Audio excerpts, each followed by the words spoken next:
Right. Impromptu, I know. I don't know why I do this to myself, because no one ever ends up watching, because I always schedule them far too late notice. However, we will just quickly check that everything's working. Yes, it is. That's horrendous. I always hate listening to my own voice. So, we are going to, hopefully today, finish off the movie collection. There's not a whole lot left. I made it up to Someone's Watching Me last time, the John Carpenter film. And I figured that this probably, he says, knowing it probably will, shouldn't take too long to get through the rest. I've only got 4 stacks of stuff left, and then we've gone through the entire thing from A to Z. I hope you're all doing well, by the way. If you haven't seen my Andy Milligan documentary, go and watch it.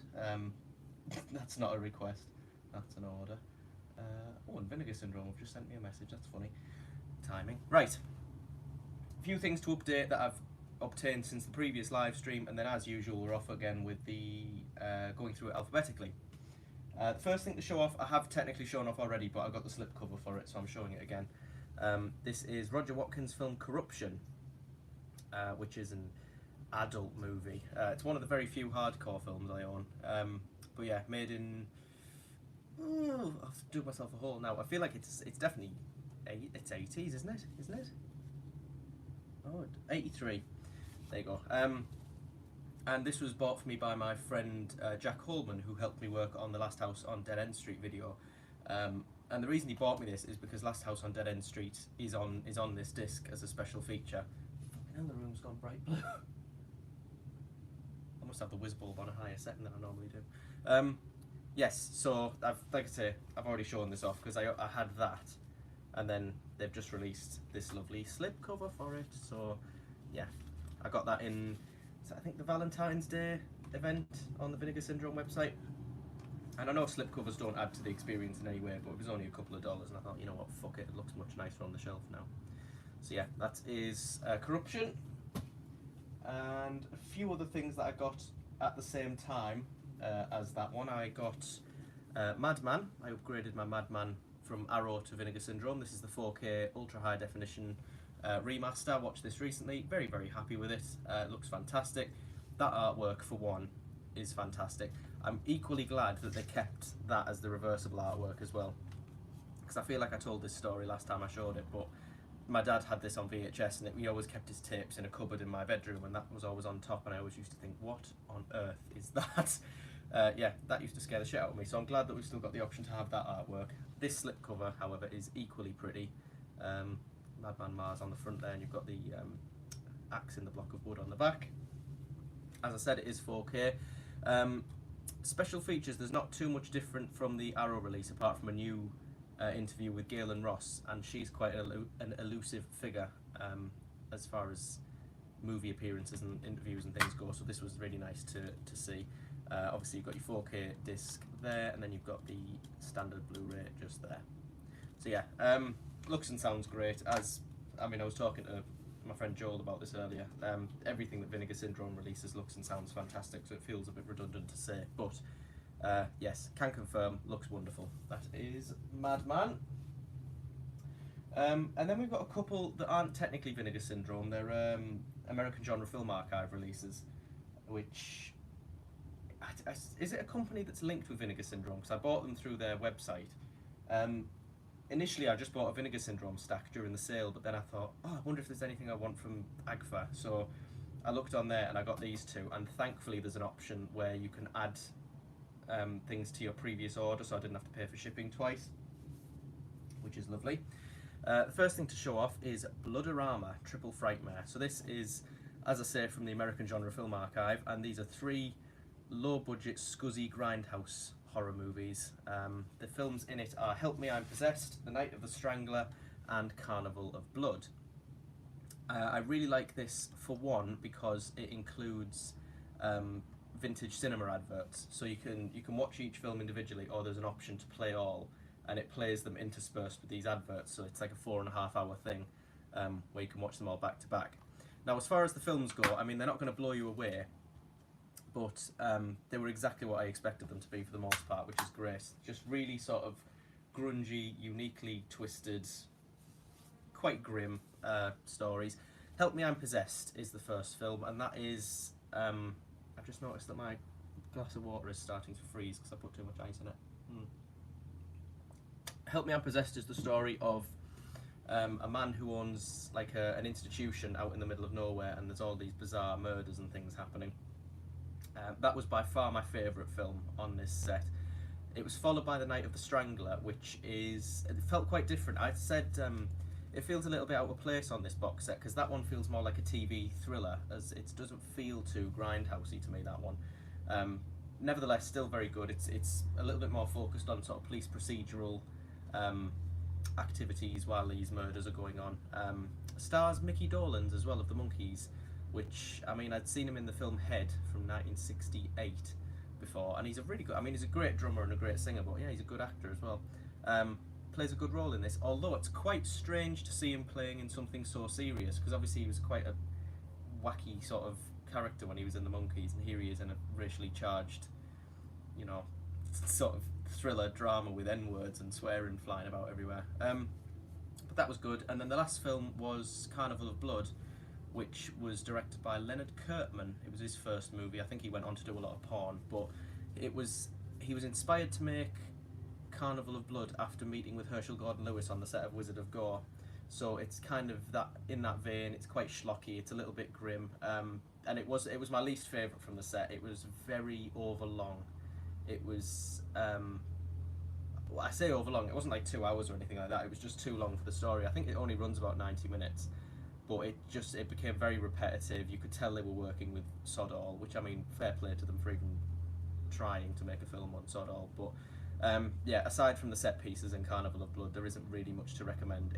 The print and everything looks as you would expect. But yeah, they all, I mean, Blood-Orama, triple Frightmare, you're paying the price of one film and getting three, so you can't really complain. What I like about this as well is I mean, I don't think that it's something you'd be able to fix, but the film damage, you know, there's clearly sort of scratches and marks all over the print, and they haven't tried to clean that up too much. They look as good as they're gonna get, but it's still very grainy. It's you know, it's by no means a deluxe looking set, but that's kind of the point, isn't it? It's sort of a drive-in experience, which I think it hits the nail on the head. So yeah, Blood-Orama triple feature, triple Frightmare. I feel like I've talked about that for ages, however it is 3 films. And then the next thing from American Genre Film Archive is the AGFA Horror Trailer Show, which is exactly what it sounds like. It is basically 90 minutes of old grindhouse horror trailers. And the reason I got this is because for Halloween this year we're looking at changing the Flat Round into a sort of 42nd Street grindhouse theatre, and I thought what better way to start off the night than with a load of cool trailers. There's absolutely loads on here. There's the trailer for The Slayer, Psychos in Love, there's Witchcraft 1970, there is Nightmare Weekend, there is Andy Milligan's The Man with Two Heads, there's Norman J. Warren's Prey. It's stupid me trying to reel them all off, but it's, you know, a massive long set of just trailers. That's another thing I quite like about these as well, is they're both kind of celluloid on the front, you know what I mean, and on the back. It's like frame by frame celluloid magnification effects, which is cool. But yes, this again, you know, it's kind of bizarre that it felt weird paying for something that wasn't a movie, but then I got it and I was like, yeah, I'm really happy and I own this. But it's also trailers for it's not just horror movie trailers. There's kind of, you know, show starts in 5 minutes and head over to the refreshment stand for a hot dog and all that stuff, which I was really happy to see was included, because obviously that's going to make Halloween even more authentic. So that is the AGFA Horror Trailer Show. And then, do you know what? We're going to stick with AGFA for a bit. Ooh, some spam. I was going to move on to the next Vinegar Syndrome release. However, there's a few of these to show off. Now these are films that were released by American Genre Film Archive through Vinegar Syndrome. But I mean, I know this one did. Not sure about the next one, but it went out of print very quickly. So these have now got a UK release through 101 Films, which I was very happy about. This film in particular, the Macpherson tape. So this is from the 80s. This is 1989. And it's only about an hour long. It's a found footage alien abduction movie. which I remember watching it as a kid and it really sticking with me. But what I've come to realise is that this isn't the one I was thinking of. The director of this remade it in 1998, I think for TV, and called it Incident at Lake County or something like that. That's the one that I remember really freaking me out, but that's essentially just a padded out remake of this. The remake is better, but this is still really cool because it's a very early example of a found footage movie.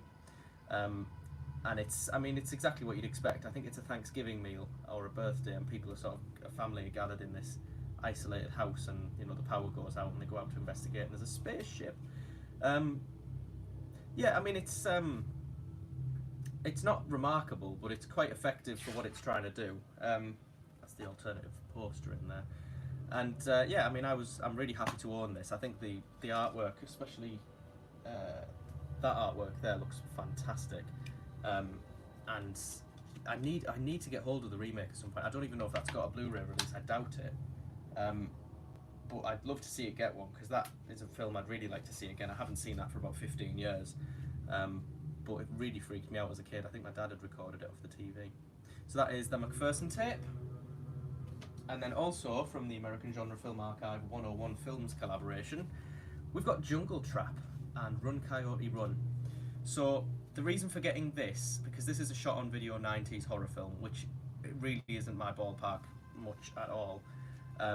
My reason for getting this is it's directed by James Bryan and stars Renee Harmon.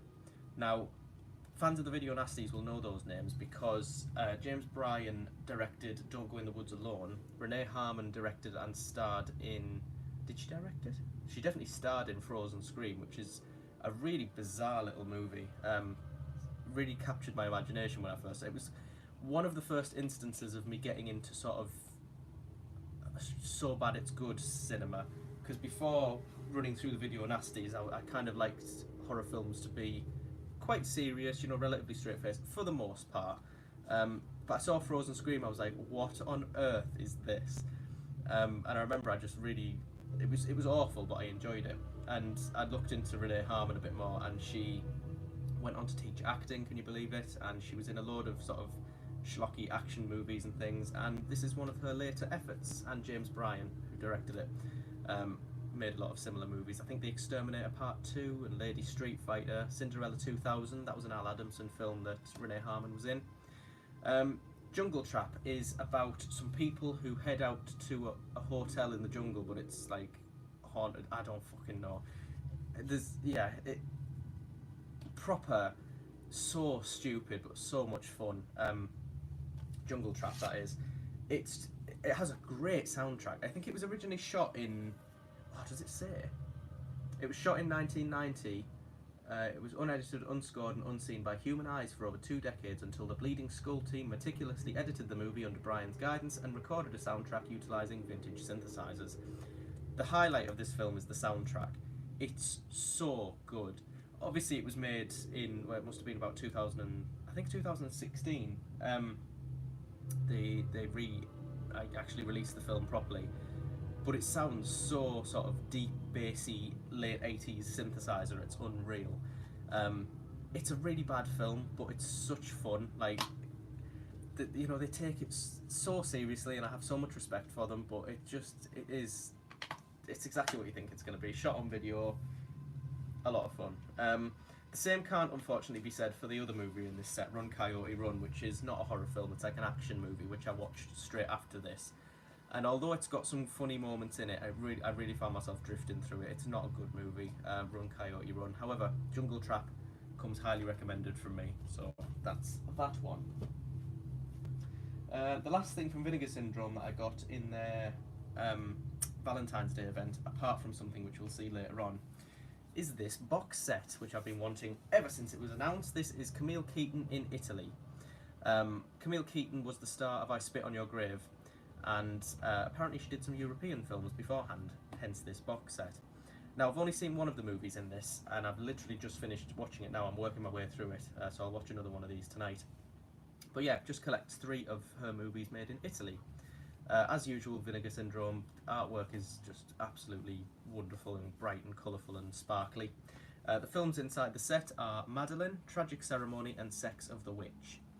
Now, open it up, we've got some lovely red eyes, and I shall show you the boxes. So I'll start with the one that I've seen. The one I've seen is Sex of the Witch. And it's one of the worst Giallo films I've ever seen. It runs at 1 hour and 35 minutes, and about 25 minutes, or at least 20 minutes, is taken up with unnecessary sex scenes, which are neither plot relevant or erotic. The central sex scene is exactly 10 minutes in length and comprises of about 3 different camera shots. Literally, static shot of 3 people writhing around on a bed. Not even sensually, it's just a lot of hair and nasty, yeah. When it's I was saying this to Joel again, when it's trying to be a thriller, it does really well. The ending gets a bit supernatural and silly, which I'm not always a fan of, but it's at least unique. It has some good moments in it when it's focusing on the thriller elements. When it goes sexual, it loses me. I know it's called Sex of the Witch, so it's going to have some sex in it, but it just felt like it was unnecessarily padding the film out, because like I say, it's 1 hour and 35. It didn't need padding out. You could easily cut 20 minutes from this and it'd be just as good, if, well, it'd be far better. But yeah, I'm still very happy to own it. You know, I'm a freak for a Giallo, so yeah, happy about that. That's the alternative artwork on the inside there. Sex of the Witch. The next film in the set is Tragic Ceremony, which is, I know for a fact these two are going to be better than that. I mean, they score much higher on IMDb, which I know you shouldn't take as any sort of guide, but please God. So yeah, I can't comment on this one. I haven't seen it. It looks quite gothic from the, judging by the alternative artwork. You know, you've got Camille Keaton holding a candle. I think I might have something to do with people witnessing a black mass, but I don't know anything outside of that. What's that film that's just come to mind? Something Devil, about some people who witnessed like a... Oh, what's that film called? Run... Devil... No. It's some holidaymakers, I'm sure, bump into like a Satanist group and they get chased by them, and it's got the word devil in the title, but I can't remember it. I'm not saying that's what this is, it's just reminded me of it. But yeah, that is Tragic Ceremony.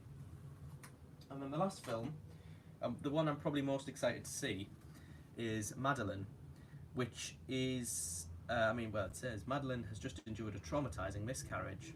Finding herself increasingly lost in bizarre nightmares, she begins to question her life and happiness, taking refuge in extramarital affairs and unstoppable hedonism. But how long can she hide from reality before the brutal consequences of her actions catch up with her? Who knows?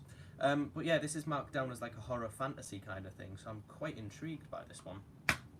Alternate artwork inside. Even the alternative artwork looks quite different to the other two. Yeah, intrigued by this one. As I say, I haven't seen it, so I can't comment, but I'll, if you follow me on Instagram, you'll soon see when I watch it, and I'll always talk about the films on there. So that is the Camille Keaton in Italy box set. And then we've got one more thing to update before we move into the alphabet.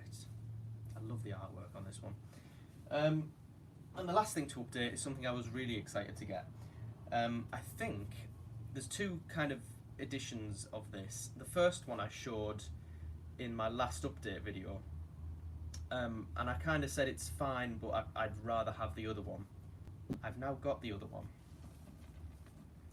and it was only released in America, I think, so I paid a pretty penny to get this shipped over. However, I'm so happy that I did, because the films in here are so much better than the films in the other set. The Fifth Chord is the best film in that other set. The other 2 I can kind of take or leave. Pajama Girl Case was okay, actually, but not standout. These 3 are proper sleazy, violent Giallo films. And even it's yellow for a start, which is what Giallo means. It looks far better. I mean, it just looks edgy as fuck. And the 3 films in here are What Have They Done to Your Daughters, Torso, and Strip Nude for Your Killer. Now, I'd seen all of them except Strip Nude, so that was a new one on me, but I'll talk about that when I get to it. Open these up. Starting off with Torso. Really, really good, this film. I really like it. It's got some really effective kind of suspense scenes in it, especially the scene on the marsh with the fog and the trees. If you've seen it, you'll know which bit I'm talking about. That's so creepy. You know, you see the figure in the distance and then he's gone and then he's somewhere else. And And also the scene where Susie Kendall is alone in the house with all the bodies. Yeah, really, really tense, good. Delivers on the violence as well. It's quite a nasty one, this. Sergio Martino made this one, who also made Your Vice is a Locked Room and All the Colours of the Dark. This is kind of the sleaziest one he made, like as far as I can remember. Yeah, it's quite a sleazy one, but really, really good. And if we open it up, we've got the original artwork on the inside, which I think translates as the corpse or the body shows signs of sexual violence. Which, I mean, isn't a very catchy title, is it? Whereas Torso is. The next film in here is the pseudo-sequel to What Have You Done to Solange? What have they done to Solange? What's that film called? You know which one I mean. Also has Camille Keaton in it, weirdly. Yeah, also directed by Massimo Dallamano. This is a little bit more in the vein of police procedural than Solange was, but this is a fucking nasty film. It's got like child prostitution and, you know, I mean, it opens with, I think, is it a 13-year-old girl hanging herself, and it's like fucking awful. In a sort of sleazy, depressing way. The film itself is great. It's another one I really, really enjoy. It sort of goes to places that not many other Giallo films have gone to,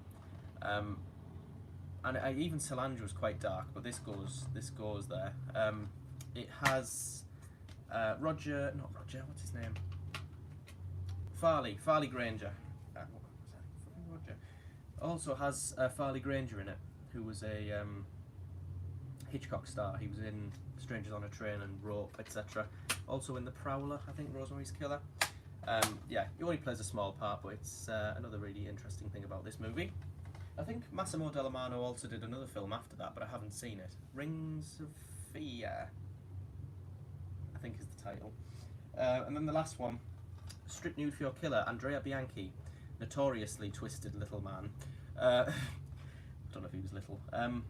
But yeah, he was responsible for Burial Ground, which has possibly the most famous part being a child zombie biting off his mother's tit.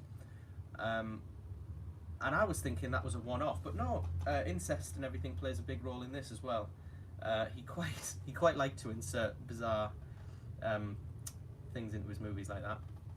So yeah, this is girls at a fashion house being killed off, from what I remember anyway. It was probably my least favourite in this set, however, I did still really enjoy it. Again, just for how sleazy it is. I mean, it's got Edwige Fenech in it, who's just a brilliant star of the genre anyway. Yeah. But yeah, I mean, this one is packed to the gills with sort of chase scenes and violence and nudity, and it's and do you know what, I'll give it as well, equal opportunity. There's a scene in it where a big guy gets killed, and I know that seems like a strange thing to pick up on, but so many times you always find that the people running around half naked are there for eye candy, and it's interesting to see someone not stereotypically seen like that in a role, you know, where they're running around with nothing on getting chased. So yeah, unique, good little film, sleazy as fuck, but good.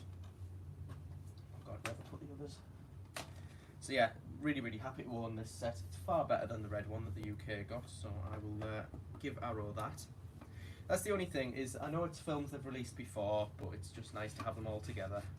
I think I mentioned this in my things I don't like about collecting Blu-rays video, the whole repackaging and reselling of the same films, but yeah, these were all Region 1 releases anyway, so I didn't have any of these. More than happy to own this. And then we move on to where we left off, which was in the middle of S. So I'm going to grab the first stack. We've been going for less than 25 minutes. We could do this. Ugh. Right. Now, the first film here is one that I need to upgrade because Vinegar Syndrome released this as well. Splatter University. This was also one of the trailers on the AGFA show. I can't remember anything about this, I'm not going to lie to you. I absolutely adore that artwork, I think that's fantastic. But I'd be lying if I told you I could remember anything about it. I honestly can't. I know I've seen it because it's on my Instagram. But yeah, it was made in 1984, kind of as the slasher films were coming down, really. And I mean, I'm assuming it's set at a university and there's murders going on, but I couldn't tell you anything more than that. I always get it mixed up with what's the one with the jester in it? Horror High? No. Is it Horror High? Because there's Return to Horror High, which has George Clooney in it. Slaughter High, that's the one I'm thinking of. Yeah, that's got the kid who has the acid on his face. I think it was acid. It's been years since I've seen that. But yeah, I always get the titles mixed up. Return to Horror High, Splatter University, and Slaughter High, I just are interchangeable in my mind. So yeah, apart from some decent artwork, I can't comment on that one, unfortunately. Although the fact I can't remember it is possibly a sign as to its quality.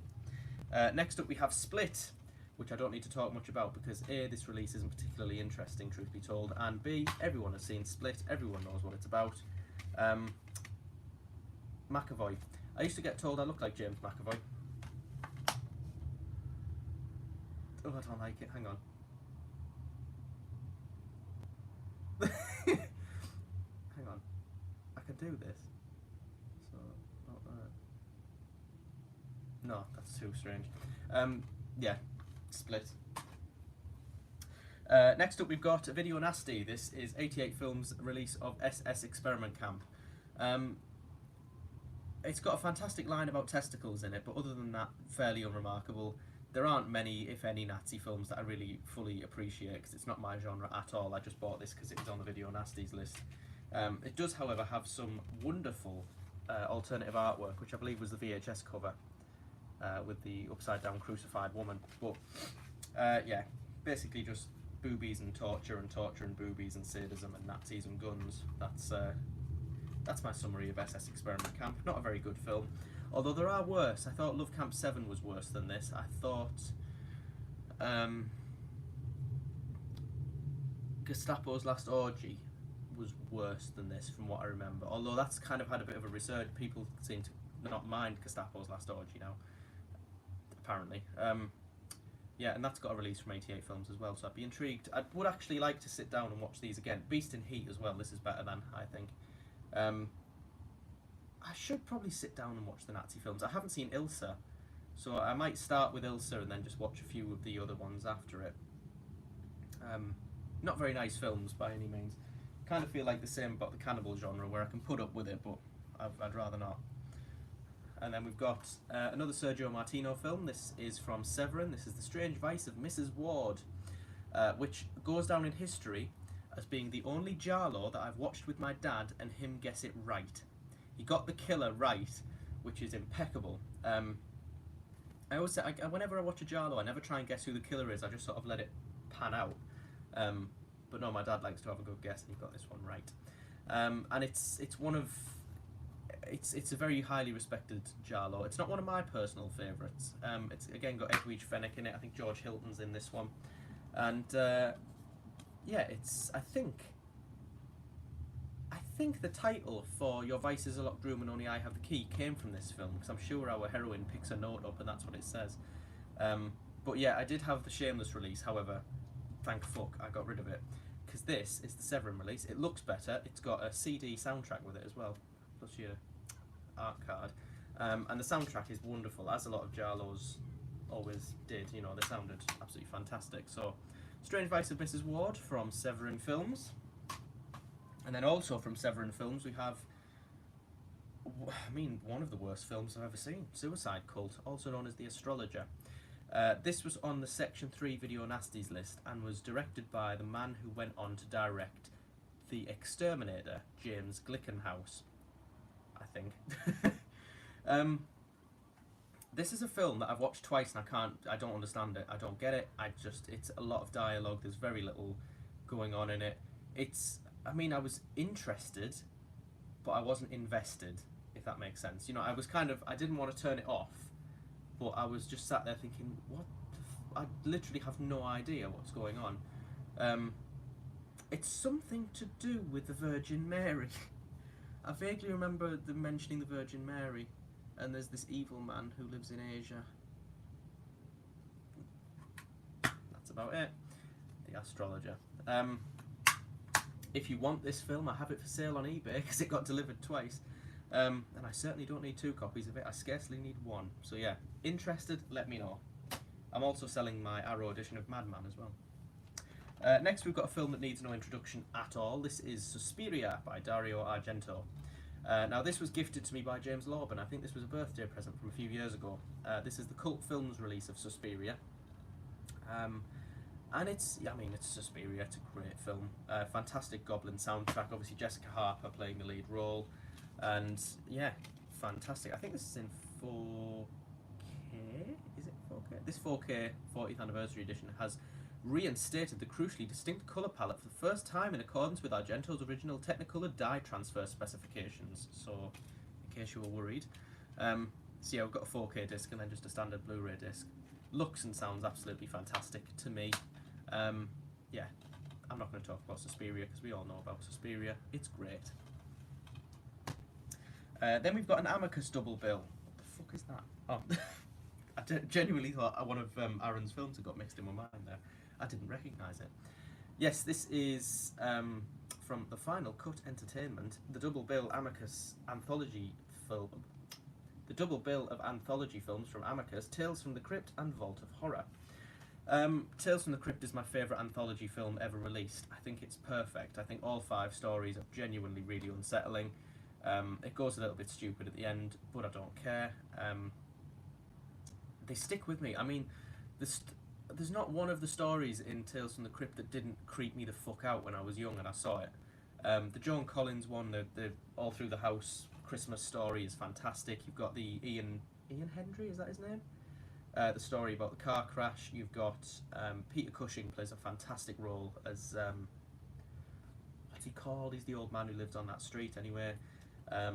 You've got the story of the monkey's paw on this one where the man gets and then you end up with the Patrick McGee story at the end in the blind school and the razor blades and the dog. So yeah, really, really great. Vault of Horror, not so much, but I'd still really enjoy it. I mean, you've got the Terry Thomas story, which is fantastic. Can't you do anything neatly? I've just seen that a lot of water is pouring underneath my PlayStation, so I'm going to move that. My favourite story in Vault of Horror, though, is the last one, which has Tom Baker as this kind of artist, and whatever happens to his paintings happens to the subject of his paintings. So he, at one point, paints a vase and then flippantly scrumples the paper and throws it, and then the vase breaks. And then he inexplicably paints a self-portrait, which obviously you would, wouldn't you? And yeah, whatever happens to his painting happens to him. I think as well, does he take revenge on some critics of his or people he has vendettas against? Because he paints pictures of them and then he takes them. I remember the guy with the hands. You would something anyone anymore, and he cuts the hands off this guy's painting, and then when he's cutting paper, the blade comes down and cuts his hands off. Yeah, 2 really, really great films though. I really like Amicus, and these are probably my 2 favourites. I mean, Torture Garden's okay. Dr. Terra's House of Horror is fine. Asylum I like, but I don't like as much as these. Yeah, I'd say these are definitely my 2 favourite Amicus anthology films. And they also do Tales from Beyond the Grave. But yeah, solid set.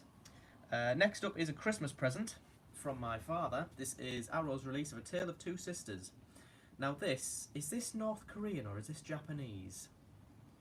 I honestly can't remember. But anyway, it's sort of a twisted family drama, which also happens to have ghosts in. It was released in 2003. It must be 2003. God, that's later than I thought. I thought it was 90s. But yeah, apparently 2003. Really, really solid film. I'm not a massive one for Asian horror. I know there's a big following for people like Takashi Miike and his band of sort of audition-style films and the ultra-violent stuff. But yeah, every now and again there comes a film which I really enjoy, and this is one of them, Tale of Two Sisters. Really nice release as well, the slipcover especially. It's that kind of matte feeling stuff, and it's quite heavy. It's got a couple of discs in there, I think. Love the way the petals shine as well. Cool stuff. Next up we've got another Vinegar... Excuse me. Just nearly threw up on camera. Another Vinegar Syndrome release. This is the incredibly ugly televised Terror box set, shining light on 3 TV horror films from the 70s through the 90s. And interestingly, it says Volume 1. There's no word, I don't think, on a Volume 2 yet. However, that would imply there is something else coming. So, the 3 films in this set are Are You in the House Alone, Calendar Girl Murders, and Child in the Night. I can't remember anything about any of them, apart from remembering that I thought they were all okay. Clearly not standout, because I can't remember much about them at all. I remember Child in the Night is an early role for Elijah Wood. But other than that, not much. I think... Hang on, stuff's coming back to me. I think those 2 star the same guy, who's quite famous. I think that one turns into a bit of a morality tale. Are You in the House Alone? Anyway, let's have a look at them. Really like that. Please stand by. I'm watching you. But yeah, these are films that are in the vein of Someone's Watching Me. Speaking of, it's just reminded me. Just made for TV, sort of thrillers. Are You in the House Alone? This is the one I was most looking forward to, and it kind of took a really unexpected turn because it goes quite sort of public information film-esque towards the end. Are You in the House Alone? Tom Selleck, is that the guy? Tom Skerritt. That's him. He's also in Child in the Night. Calendar Girl Murders. I mean, if that doesn't look garish in 80s, what does? And obviously it was made for TV, so there's no alternative poster. This is all original artwork. Not many people seem to like the artwork, and I can't particularly blame them. And then we've got Child in the Night, which I think was my favourite of the 3. I think this one was released in 1990. And yeah, like I say, I'm basing that on absolutely nothing, because I can't remember much about them, but I've seen that yellow hooded figure, and something sparked, and I was like, oh, I remember quite liking that one. So I'm going to say that this was my favourite of the set. None of them particularly fantastic, however, enjoyable for what they are, and it's nice to see films like this getting a deluxe release. So that is televised terror. There's a TV film called The Victim from 1972, which my dad really likes, that's just been released from Kino Lorber. Which it's unfortunately it's a Region 1 release only, because I was going to get him it for his birthday, but he doesn't have a Region 1 player. I'll get it for myself and he can come round and watch it, but yeah, televised terror. Next up we've got more Argento and more video nasties. This is Tenebre, which is the last Dario Argento film I consider to be great. Phenomena came after this, which I quite like, but I wouldn't say it's sort of top tier Argento. I think this is the last film he did that I really enjoy, that I've seen anyway, and then it slowly starts to peter off from there. But yeah, classic Giallo territory, one of my favourite soundtracks as well by Claudio Simonetti, about an author who has written a book called Tenebre, which I think means shadows in Italian, and there are murders going on that relate to things that were in his book. And it's got some fantastic set pieces in this. I mean, the double murder in the apartment with the camera that sweeps around the outside of the building, it's a proper long shot. It takes about a minute and a half to get right the way around. Goes up and over the roof and through the window, and yeah, real highlight. In fact, you know what? I quite fancy Tenebre. I might watch this later. Yeah, great film. Sorry, I forgot to show off the original, the alternative artwork there. Don't like it as much as the old one though. Interestingly though, when this was released in the UK, censorship demanded that a red ribbon be put around this woman's neck because a gash to the throat was too graphic to have on a movie poster. So if you look at UK releases of this film, there's a red ribbon round her neck instead. Because I mean, that's not a horrifying enough image as it is, you know. It doesn't matter, it's a dead body. Just don't show how she died. There's that. And then we've got Terra Train from 88 Films, their Slasher Classics collection again, back at it. This is number 41 from 1980, starring Jamie Lee Curtis and David Copperfield, of all people. Yeah, this is I think it's a New Year's party on a train, and there's people being killed off, but obviously everyone's in costume, so no one can really tell what's who's who. And David Copperfield plays a magician, would you believe it? Yeah, solid enough slasher movie, this one. It wasn't quite as good as I was expecting it to be, but I mean, it's still, you know, due to the cast alone, still quite a top tier slasher for me. Nice little booklet comes with it as well, not gonna lie, totally forgot this was in here, wondering why it was so heavy. But yeah, I do like a good booklet to read through, and it's fairly extensive for the size of the set, so yeah. That is Terra Train. Another thing I quite like about these is the slipcovers. Not all of them seem to have them, but every now and again they'll release one with a slipcover, like Schizoid. Terra Train.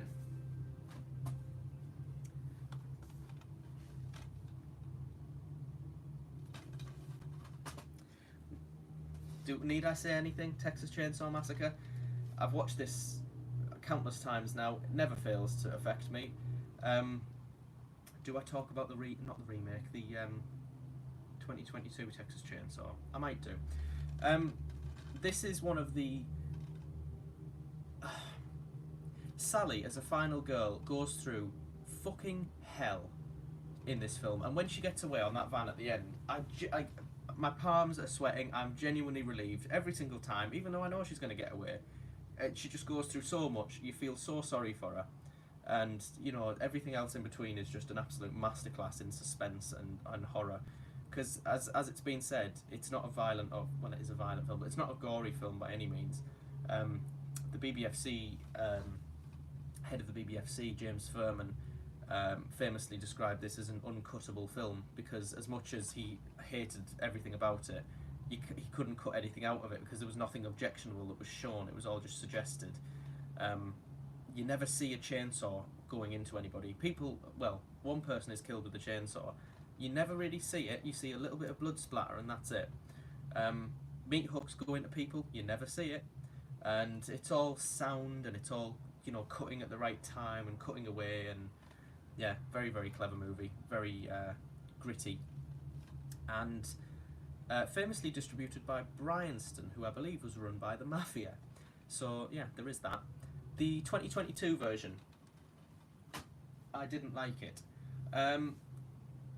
mainly because they threw... nearly spoiled it. Very nearly spoiled it there. I'm leaving it there. Do you know what? I'm going to leave it there. Because I don't want to spoil it for anybody if you haven't seen it. And then I've got the Arrow release of Texas Chainsaw Massacre 2, which is one of my favourite special editions that Arrow have ever done. As much as, I mean, this is a little bit beat up, this one, to be honest, but I got it for relatively cheap from eBay, so I'm not too bothered. I remember I got this delivered into work, and I, on my break, opened it up and had a look inside.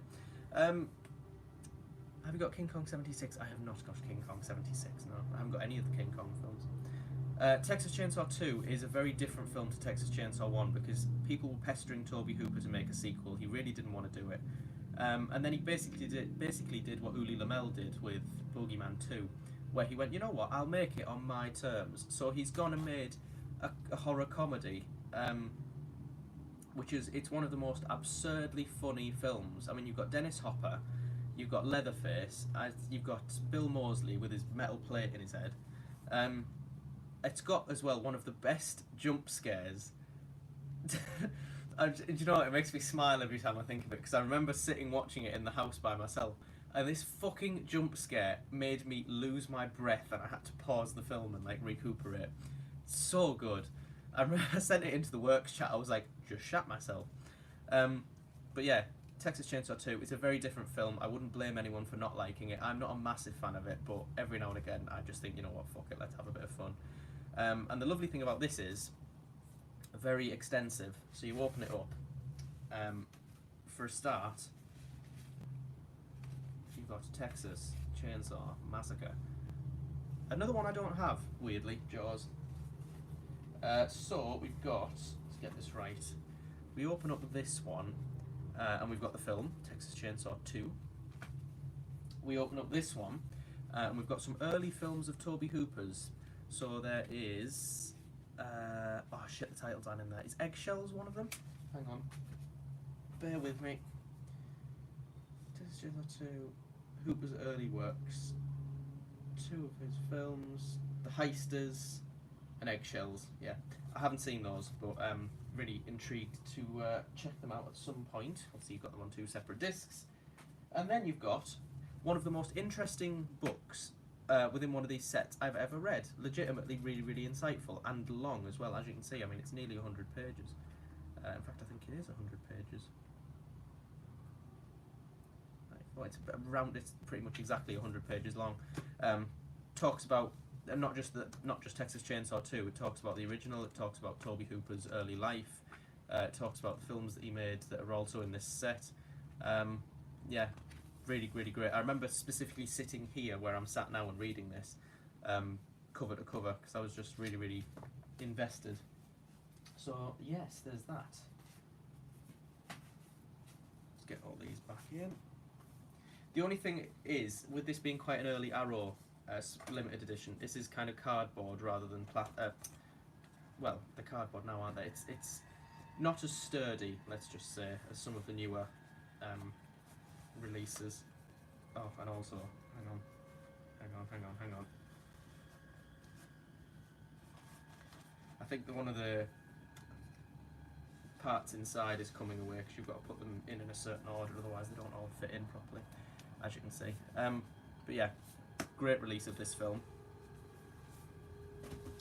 And then the last film in this stack is another fantastic movie, Theatre of Blood. I'm just going to turn that down slightly because that is quite loud.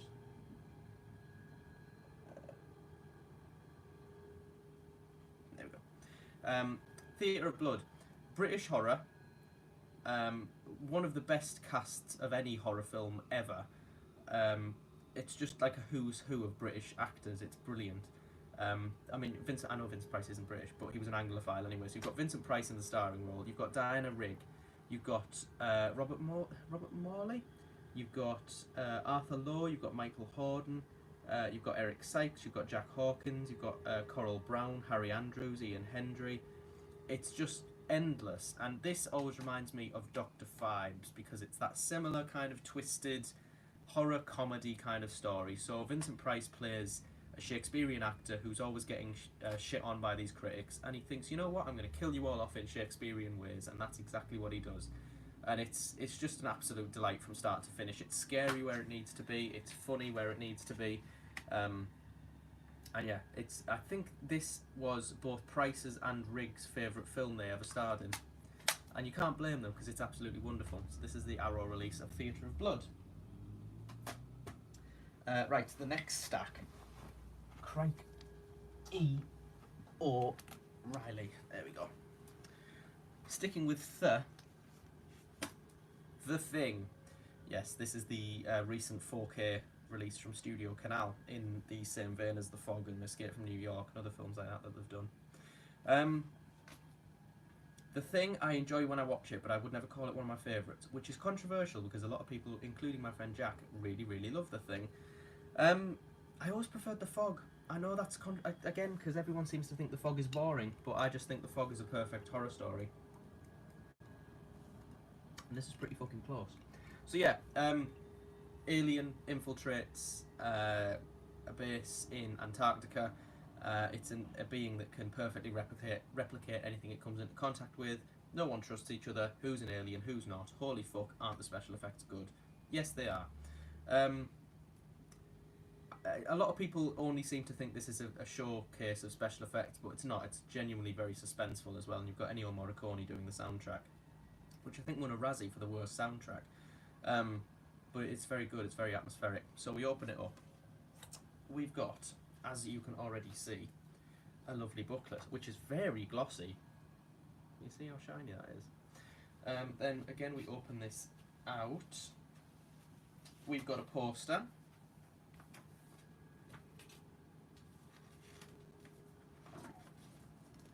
Which looks like that. And we've also got some postcard pictures, which I'm not going to take out with that. Oh no, it's one of the others that's really, really tight, and you can never get it back in. There you go. So just pictures from the film.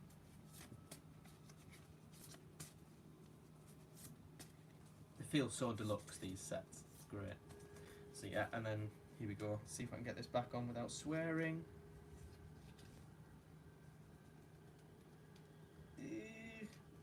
Yes. There we go. And then we've got the CD soundtrack. We've got the 2011 version of The Thing. We've got the Blu-ray, and we've got the 4K disc. All together. Then you've got the big ice pit on that side. And then you've got to watch me try and put all this back together, which hopefully shouldn't be too difficult. Right, poster goes there. postcards go there. These fold in. It's like origami. That goes there, and the book goes separate, and they both go in here. Textbook.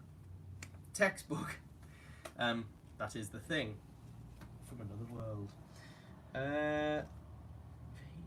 Right, up to this one. This is a weirdly relevant film. Threads.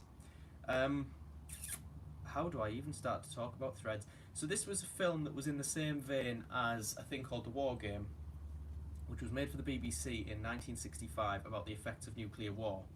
And that at the last minute was cancelled by the BBC, so it never got released at the time, I don't think. I think it got, was it maybe released theatrically rather than on television?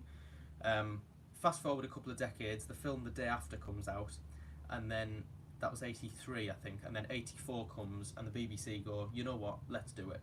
So they make Threads, which is a horrifying docudrama about the effects of, again, nuclear war on Sheffield. Well, it's not just Sheffield, but it focuses in on Sheffield. And it's genuinely harrowing, like fucking horrendous to watch. It's very depressing. It was aired, I think it was actually aired on television at the time. Famously took up the cover of the Times, the Radio Times, which was mainly preserved for things that were like big events. So Threads was seen as quite a big thing at the time. If you speak to anyone who saw it at the time, they will tell you how effective and scary it was. By no means a horror film, but it is one of the scariest films ever made, and it's just unrelentingly horrible and very, very effective. And this is the Severin release, which I think is cut, to be honest. I've had people tell me this is cut by a few seconds. I think the BFI release is probably the one to go for, because that one is apparently uncut. But nevertheless, I mean, I watched this recently for obvious reasons, and yeah, it just never gets any better. Obviously it's great, but it never gets any better, if you know what I mean. So yeah, Threads. Next up we've got Lucio Fulci's Touch of Death. Now this is late Fulci, which not a lot of people like. And it's by no means anywhere near the quality of his early work, like Lizard in a Woman's Skin and Beatrice Cenci and Zombie Flesh Eaters and stuff like that. However, I remember thinking this was fine. It's the story of a man who kills women he considers imperfect, and it kind of follows him as he's trying to evade the police. From what I remember, there's bits of silly comedy in it which work fine for what it is. When it needs to be gory, it gets gory, and you know what? It's a modest runtime. I think 86 minutes. It passes by fairly quickly. As I say, it's a little bit silly. It's never going to be the Gates of Hell trilogy, but nevertheless it's fine. Also called Alice. What's it called? Alice Through the Looking Glass or something? Or Alice. It's something to do with the Looking Glass. Yeah, 88 Films Italian Collection, number 34, released in 1988, obviously towards the tail end of Fulci's career. But as his late films go, I mean, it's better than Cat in the Brain, it's better than Ghost of Sodom. I haven't seen too many other late day Fulci films, but this is kind of fine for what it is, and as far as I'm aware, the others around this time were kind of much the same. So yeah, not too much to say. Not going to be critical, I'm not going to praise it. This film recently got a 4K from Blue Underground, I think. This is the Toolbox Murders, which stars Cameron Mitchell. And yeah, weird, this one. It's not as slashery as you might expect. It's a bit more of a sort of... The first half an hour is sleazy slasher territory. After that it goes very procedural and very psychological thriller on you. It's weird. This was remade as well by Toby Hooper, I think, in the early 2000s. And was on the Video Nasties list, this one. I think this was released in 1978. It doesn't say it on the Mac. But yeah, it's. I mean, it delivers some way through. You know, it's got some highlights in it in the first act, and it slows down for the second act. It depends what you're in the mood for. If you want a sort of, you know, gory slasher film, it's not really the one to watch, because as much as it has its moments, it's not really that. It's more focused on the killer rather than the killings, and yeah. But the killings that are in it are very, very good. I think this is a famous porn star who obviously was brought in because she needed to get her wads out. and she does that, and she gets killed. So yeah, Toolbox Murders. I remember thinking it was fine, nothing to shout about. Then we've got a film that my dad got me that he remembers watching when he was ill. This is Tower of Evil, released by A to B Media. Your guess is as good as mine. Yeah, kind of British horror. This was produced by Richard Gordon, who famously did stuff like Fiend Without a Face. He went on to produce Inseminoid for Norman J. Warren, but this is the early 70s here, and he's doing a British horror film about a lighthouse and a killer. And yeah, I mean, it's got people like Robin Asquith in it, so it's a little bit in... It's not a comedy by any stretch, but it's got the same production values and the same vibe as sort of Carry On films and Confessions of movies. You know, it's... That sounds strange to say because it's not a comedy, it's a horror film. But it just, because of the people who were in it and the people who were involved in producing it and the time it was filmed and the look of the film, it just feels very much like that. And do you know what? I enjoyed this one. I remember falling asleep the first time I watched it, but that's because I put it on when I was tired. That was my fault, not the film's. And yeah, I mean, I thought this was really, really quite good. It also has Candice Glendenning in it, who went on to be in Satan's Slave. And I only remembered that after opening it and seeing her bright red face just there. So yeah, I remember enjoying Tower of Evil. I also remember enjoying this one as well, Tower of London, a different tower. Now, I wasn't too enthusiastic to watch this one, to be honest with you, because it's in a sort of similar vibe as the Edgar Allan Poe films that Roger Corman did, which I think are fine, but they're never my favourites. And this, obviously, I saw it and I was like, oh, it's another film like that. Again, Vincent Price starring, Roger Corman directing. And it follows a duke as he's murdering off people who were before him in line to the throne, and he becomes haunted by the people who he's killed off. And you know what? I really liked it. I thought it was... yeah, I mean, obviously it's 1962, I think this one is, so it's not going to dish up too much in the way of blood and terror, but there's some violent moments in it, there's some creepy moments in it. Obviously Vincent Price is always an absolute joy to watch, so there's, you know, you're not missing out on a leading man, because he's right there front and centre. And yeah, I mean, it was, you know, I enjoyed it for what it was. And I forgot there were 2 discs. So yeah, this is a dual format one. This has got the Blu-ray and the DVD in it. And you've got the original poster there as well, which I do quite like. I just don't like it as much as the new artwork. So yeah, cool stuff. Tower of London. And do I say it? Do I say it? I preferred this to some of the Edgar Allan Poe movies. I'm not going to say which ones. No, I'm not. Yeah, I never really got on with the Poe films a huge amount. Haunted Palace I quite liked. House of Usher I quite liked. Other than that, the comedy ones with Peter Lorre and Boris Karloff were okay. But other than that, never really saw the appeal too much. But that's Tower of London. And I do see the appeal of that one. Ooh, now we're going proper Grindhouse. With Massacre Video's release of Toxic Zombies, also known as Forest of Fear, also known as Blood Eaters. I never thought this would see a Blu-ray release. But here it is. I mean, it's some people who are farming marijuana out in the middle of nowhere turn into zombies after this experimental pesticide is used to kill off the weed, and yeah, it apparently turns people into zombies as well. You could mention there's some social commentary going on there, but I won't go into that. Now, this has John Amplas in it in a very small role, who was also in, I mean, he starred in George Romero's Martin. He was in Creepshow? Was he in Creepshow? Yes, I'm sure he was in Creepshow. He was in Dawn of the Dead. He was in Day of the Dead. Basically, George Romero used this guy a lot, and he's in a very small role. I'm assuming this was made in Pittsburgh, because it's, yeah, I feel like he was just picked up as an actor to play this small role. Interestingly as well, the director was one of the people who passed away as a result of the attacks on September 11th. That's, again, not a particularly nice piece of trivia, but it's an intriguing piece of trivia. And this is not a fantastic zombie film, but for a low-budget grindhousey sort of thing, it's really, really quite entertaining. I like it quite a lot. And the transfer on this, considering that when I reviewed the video nasties, I had to watch it on a really crap VHS transfer. The transfer on this looks fantastic. It looks a million times better than it did the first time I saw it. So yeah, it delivers. It's not a particularly gory film, but it has some really, really fantastic set pieces. And yeah, as a vibe, it's great. This is a film you put on to generate an atmosphere, and it certainly does that. And it also has some incredible poster art.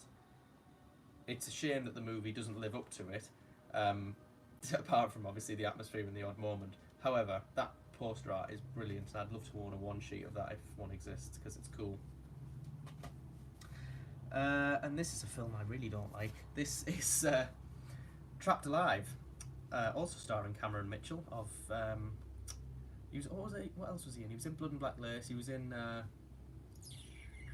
Toolbox Murders, which I've just talked about. And this is the story about some people getting trapped in a mine with a killer. And it's not as good as My Bloody Valentine, which is a shame because that's one of my favourite slasher films. I've tried to sit through this twice now, and I've just drifted. Both times I just drifted, and yeah, that's never a good sign.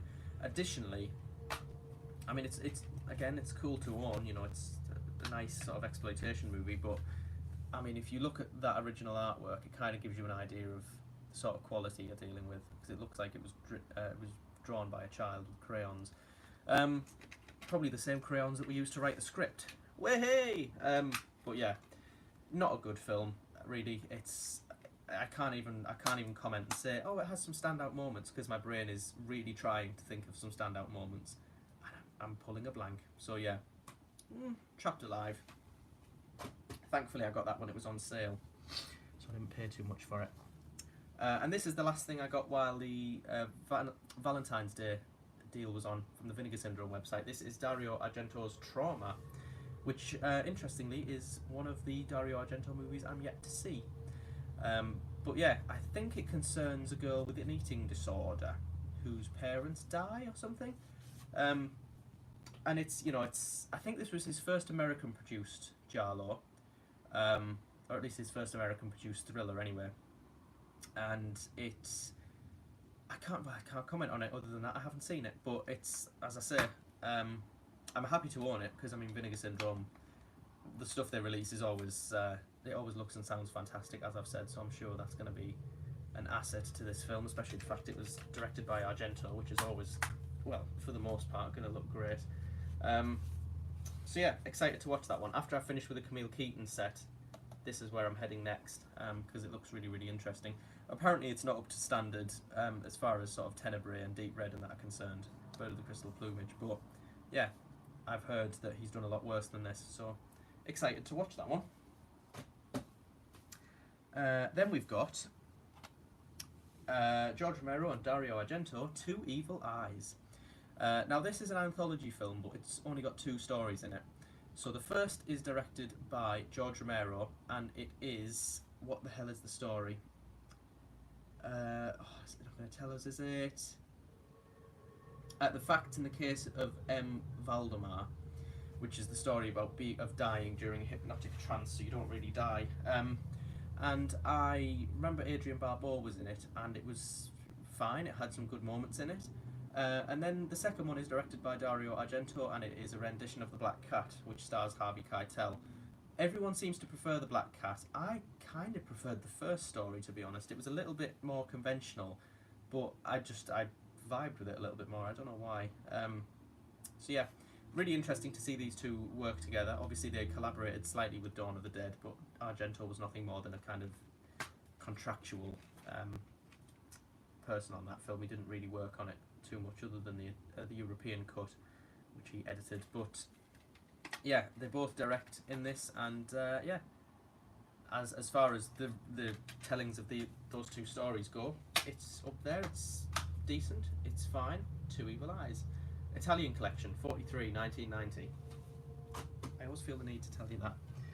And then another film I don't really need to talk about because it's the prequel to Split, Unbreakable, starring Bruce Willis and Samuel L. Jackson. This was another present from James Lorben, I believe, and it's so unfortunate that films that were released after like 1995 don't get any sort of special treatment whatsoever for the most part, especially kind of bigger budget releases, which you kind of expect them to be the ones that get the good releases. However, that's a shame. Next up, we're going over to this pile. Come here. Oh! And this is probably, the next thing I'm going to show you is one of my favourite special releases that Arrow have ever done. But it's also one of the best bargains I've ever got. I got this for, I think, about 45 quid on eBay, long after it went out of print. And this is their limited edition release of Videodrome, starring Deborah Harry and James Woods. I forgot his name. I threw myself there because I'm thinking her name's Debbie Harry, but I don't know why I said Deborah Harry. I'm thinking that doesn't sound right. Yeah, really, really strange film, this one. It's kind of, at its core, it's about the effects of media on you, and it's particularly pertinent given the criticism that a lot of Cronenberg's early works got, you know, like Shivers and Rabid, and how he was corrupting the nation and horror films were doing all this. So he thought, you know what, I'm going to make a very, very insightful and intelligent film about it, and out came Videodrome. Yeah, really, really interesting movie. I always liked David Cronenberg for just being really unapologetically strange, and his films always have something interesting to say as well, which is why I think he has garnered a lot of the respect that he now has, because he's never made a film that's boring, let's put it that way. So yeah, you've got the Blu-ray discs on there. Again, the artwork and everything is absolutely perfect. Like I say, 45 quid, there's not a mark on it. Impressive stuff. Then you also get David Cronenberg's early works. You've got Stereo, Transfer, From the Drain, and Crimes of the Future. I've only seen the short films in this. I haven't seen Stereo or Crimes of the Future. I always find it kind of, doesn't this just perfectly capture the Cronenberg aesthetic? I always find it weird watching directors' early works, because I'm sat there not really enjoying them, thinking I need to say that these are good, otherwise people are going to fire hatred at me. But everyone starts somewhere, you know, they're not great, but they're, you know, early films. And then we've got Long Live the New Flesh, which is a hardback book about Videodrome, and it's, as usual, very extensive and very interesting, and I think, again, nearly 100 pages. It is 93 pages. Civic TV. So yeah, this is, I absolutely adore this. I never get sick of looking at this. Sat on my shelf, because I mean, if you put everything in, it's all sat facing out. And also with it being Canadian, it features a guy who was in Black Christmas, which is another one of my favourite movies, so there we go. Yeah, he plays the optician, and yeah, he gets probably the grisliest death scene in this movie. It's so, there's a string of hypocrisy running through this film as well, which is kind of, it culminates in that moment, and it's yeah, really, really great film. I love Videodrome. I remember my dad doesn't like it, and I watched it with him, and he was trying to, you know, we were sat watching it, and he turned to me afterwards and he went, "See, I told you it was shit," and I was sat there thinking, but I quite liked it. What the fuck is that? I don't recognise my films from the back, so this is just as much as a surprise for me as it is for you. Ooh, classic Village of the Damned, starring this creepy child, who also went on to be in The Innocents, and Barbara Shelley as well. This is the story of, it's a small village that gets cut off by this sort of heat barrier, and all of, right, hang on, are they aliens or are they possessed? I think they're aliens, and they just have this mind power where they can control what the adults do, and I think they, do you know, it's been that long since I've seen it. I remember they make someone kill themselves at one point. Yeah, I mean, it's an effective little movie. Like, I can't remember too much about it, because like I say, I saw it quite a long time ago, but this is just the premium collection release from HMV, and it's, yeah, I'm happy enough with it. I think it comes with a poster or some postcards, yeah. in there. This is a film I need to revisit because, as you can tell, I can't remember much about this one at all. But yes, powerful children. This is kind of where that trend started, I think, is the horror films about children. You know, the kind of Children of the Corn and all that stuff. I think it comes back to this one really, because this was 1962. Oh no, 1960. I shit myself. Okay, we're gonna skip over the one that's got. We've now listened to the entire Doom soundtrack. Hang on. There. Yeah, 1960 this one was. Black and white, very creepy. What's the heat barrier to do with this? Is annoying me, because I remember it starts off where they can't get through this barrier, and then I'm sure the barrier disappears and everything seems to have gone to normal, but then all the adults are dead. That's it. Some of the adults are dead. I can't remember. Village of the Damned. This also got a remake, I think, in the 90s, which John Carpenter... Did John Carpenter do it? I know Dave Davies did the soundtrack for it. But I think there was a sequel to this as well in the 60s called Children of the Damned, which I haven't seen, so I can't comment on that. But yeah, I remember enjoying Village of the Damned quite a lot. Oh, and I enjoyed this one as well. Now, I went into this not expecting much at all, because this director, I find, makes very underwhelming films. The director is Ovidio Assonitis? Assonitis? I don't know how to say his name. Assonitis sounds like a disease. He made Madhouse, which I thought was just okay. He made Beyond the Door, which I thought was just okay. And then I saw this. And do you know what? I'm smiling thinking about it, because I remember being sat there thinking, this is really good. Why have I never seen this before? Really trippy sci-fi horror film, this. Oh, fuck me, what is the plot of this movie? Mel Ferrer's in it. That's all you need to know. Fucking hell. Any attempt to decipher the exact plot of The Visitor is an exercise in futility, the back says. But somewhere amongst the madness and mayhem, killer birds, exploding basketball hoops, and a Sam Peckinpah cameo is the tale of an ancient intergalactic entity capable of bearing earthly children endowed with great powers. One such child is Katie Collins, and woe betide anyone who tries to get in her way. It's fucking insane. That's what I liked about this film. I was sat there, literally, oh my god, how weird is that? Children of the Corn. I was sat all the way through this thinking, I don't understand, but I like. It's just a series of really good set pieces. It doesn't get bogged down in unnecessary plot exposition. It doesn't feel the need to explain itself particularly well, as the back of this Blu-ray would suggest. But as a piece of just shot it on and enjoy the visuals, this was really good. I enjoyed The Visitor. So yeah, happy to have that one. That was another Christmas present from my dad, I believe. And then we've got Wait Until Dark. Another premium collection one, HMV this one, number 72, starring Audrey Hepburn and Alan Arkin. Now, they are trying to get into Audrey Hepburn's flat and she is blind.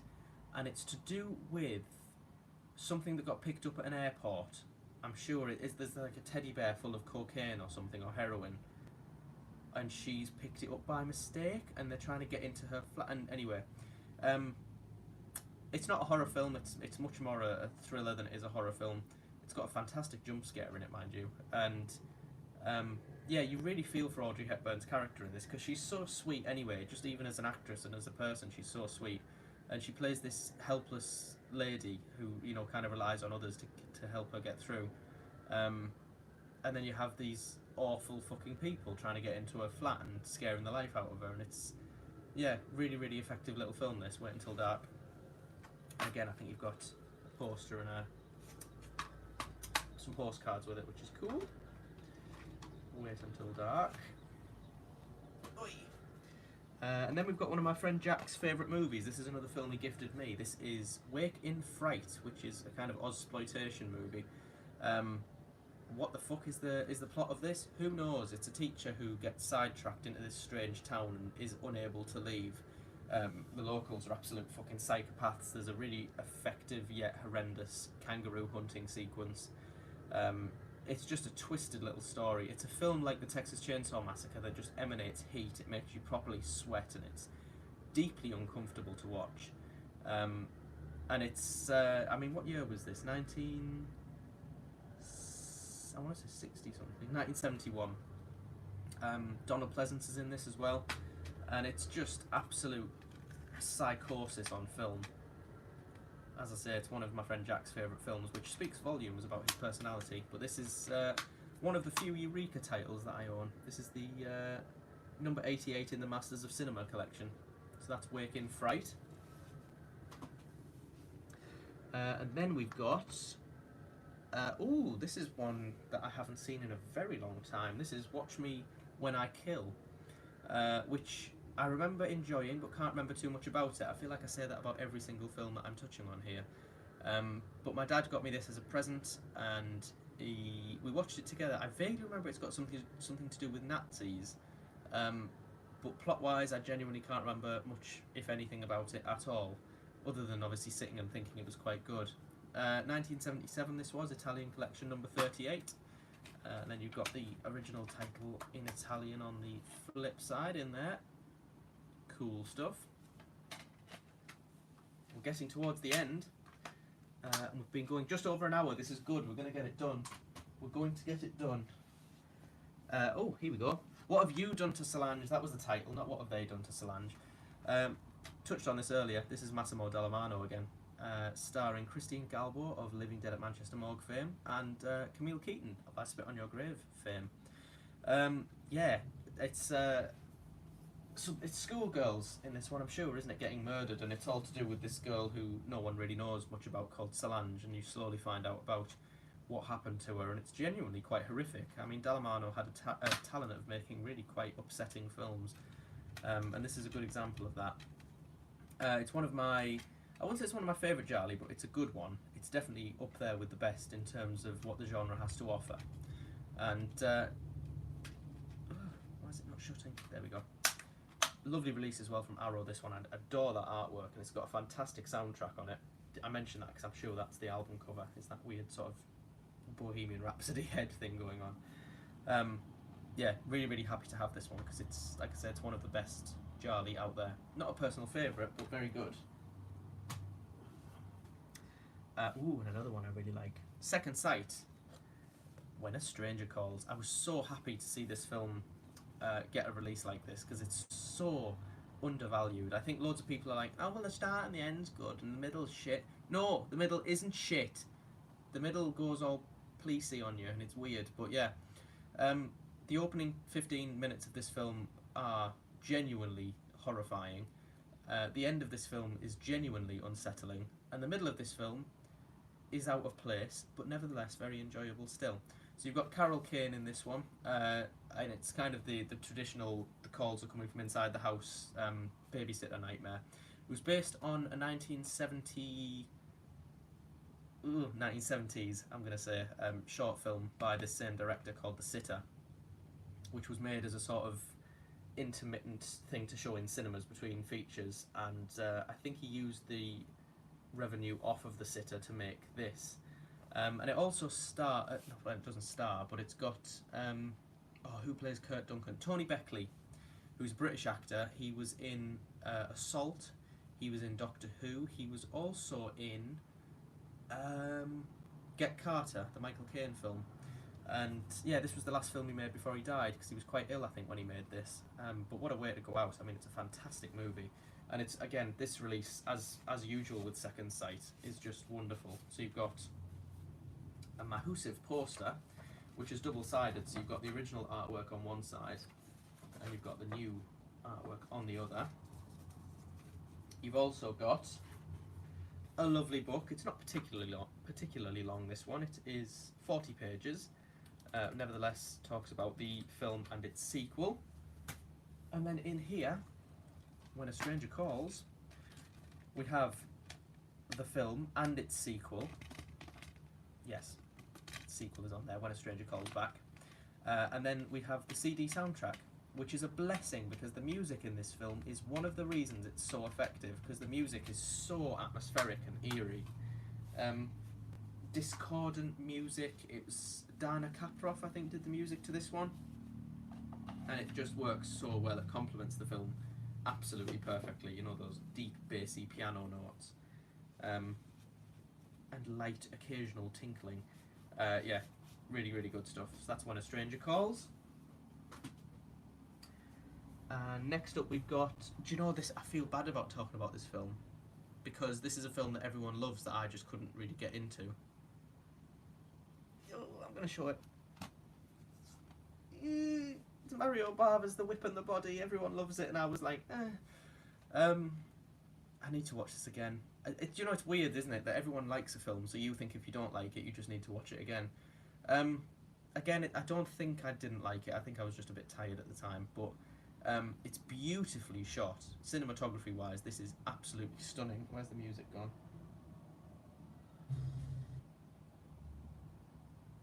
There we go. We've actually listened to the full Doom soundtrack. Yeah, Christopher Lee, obviously, is the star of this movie. Although he is dubbed, which I think dubbing Christopher Lee should be a crime. He sounds strange in this, but he plays a brother in this family that no one likes, and he comes back, and he's a sadistic man who ends up being murdered, but then this woman here is convinced that he's either still alive or she's being haunted by him, and it's everything. I should like it. I should really like it. It's just it didn't resonate with me the first time I watched it. It's not helped as well by the fact that this film is hard to release, I think, for various reasons. I don't know if there's footage missing or that, because there's loads of different releases of it and none of them are perfect, apparently. This is released by OEG Classic Movies. I don't know which is the best version to own. This is just the version that I've got.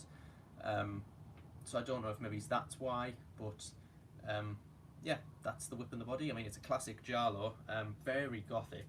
It's seeping with gothic vibes and, you know, castles and candles and cobwebs and such. But yeah, it's a film that I would recommend, but it's not a film that I particularly enjoyed the first time I watched it. And then we're back with Vinegar Syndrome for what I think is the final Vinegar Syndrome release that I own. And this is Whodunit, which sounds like a giallo title, however it is not. 7 people are dead, and you're next. I'm trying to read it backwards. Yeah, this is, controversially, a film I really quite enjoy. Also called Island of Blood, if the alternative artwork is anything to go by. But it's a group of people on a isolated... Are they on an island? They're trying to make a slasher movie, I'm sure. And people are getting killed off based on the lyrics of this punk song, which I will give them... I'll give its critics that the punk song is both awful and annoying. However, I've seen it twice now, and both times I've gone, you know what, that was, you know, considering what people say about it, I'd say it's definitely on par as slasher films go, if not above. I mean, I think that it's got really good sustained atmosphere, it's got some really good set pieces, and it doesn't fuck about either. I mean, it gets into it straight away from what I remember. You've got some weird characters, you've got some, you know, the location's fantastic, and if you can forgive the slightly annoying music, yeah, really enjoyable, I thought. Whodunit. We're on to the final stack. We are on to the final stack. And the final stack starts with Witchcraft, aka La Casa 4. So this is directed by Fabrizio Laurenti. I was thinking it was Bruno Mattei or Claudio Fogasso, which is why I said that so confidently, and then I realised it wasn't. This stars Linda Blair and David Hasselhoff, which I think will give you an idea of the quality. It's about a haunted house, essentially, from what I remember. I vaguely remember some real estate talk going on. I think someone's taking pictures and some people turn up to view the house, and yeah, turns out not all is well. And it's what I'd call, I think I've mentioned this phrase before, it's what I'd call a headache movie. It's one of those late 80s soft focus, slightly washed out and white looking movies. And it's another one that has some great moments in it, but as a full experience, I really didn't appreciate it too much. This is number 62 of the slasher of the Italian collection. It is released in 1988, and I mean, I'm glad to own it. I think the artwork and everything is fantastic, and it's a film that, if I'm in the mood for it, would be very enjoyable. But it's by no means a classic, and I'm not going to recommend it because it stars Linda Blair and David Hasselhoff, which is a combination that no one asked for and no one deserved. That's Witchcraft. Oh my god, I'm running out of room. Ooh. So, next up, we've got The Woman in Black, which is the original TV movie from 1989 that was aired on Christmas Eve. And I quite like the Hammer version, to be fair, with Daniel Radcliffe. I think it's solid, but yeah, this is the version I saw first, and this is the version that traumatised the fuck out of me, due to one moment featuring a bed, which, if you've seen it, you'll know which bit I'm talking about. So yeah, goes to sort out this lady's documents and things after she's died at this old Eel Marsh house in an English village, and yeah, turns out there is the spirit of... the woman in black isn't the person who's died. The woman in black is the person who was haunting the person who's died. And yeah, there's a whole family story behind why she's being haunted, and it's a perfectly written ghost story. And it's... this is a little bit sprawling, I think. It maybe drags it out a little bit too long, but the set pieces are fantastic. It's very atmospheric. It's deeply spooky. It's very gritty. And yeah, it's just a fantastic made-for-TV British horror, which again, this is released by Network, and I really enjoy the fact that the slipcover, when it's on the shelf, looks like the book. Even on that side, like, you've got pages, and it's just, you could just about make her out there. It's clever. And then it also came with this, which I think is the script. Oh no, it's not the script, it's just written up like a script. Yeah, just some basic information about the film and the characters and the actors involved. So yeah. The Woman in Black, highly recommended if you enjoy a good ghost story, which I do. Just talked about it. Yeah, this is the Hammer rendition of it, which stars Daniel Radcliffe. Solid. I thought. I saw this at the movie theatres twice when it first came out, but this was at the age when I was just about starting to be old enough to go and see them at the cinema. So yeah, it's modernised, certainly, but I think the acting in it is phenomenal. I think it's got some great moments in it. Yeah, spot on. In fact, this is another film I'm kind of in the mood for. Yeah, maybe stick this on later. Angel of Death, the sequel, is dog shit, so avoid it. Or else. And then we've got World War Z, which is a movie I quite like. Interestingly, Peter Capaldi plays a World Health Organization doctor. Before he played Doctor Who, and he's credited as Doctor Who. So yeah, it's more of an action film than a horror film, but it's, entertaining enough. It keeps your attention. As expected with the budget it has, it looks and sounds, and it's well produced. Just again, unfortunate that why give a film like this a release like this? It's shit. The release is shit. The film's quite good. But yeah, I quite like World War Z.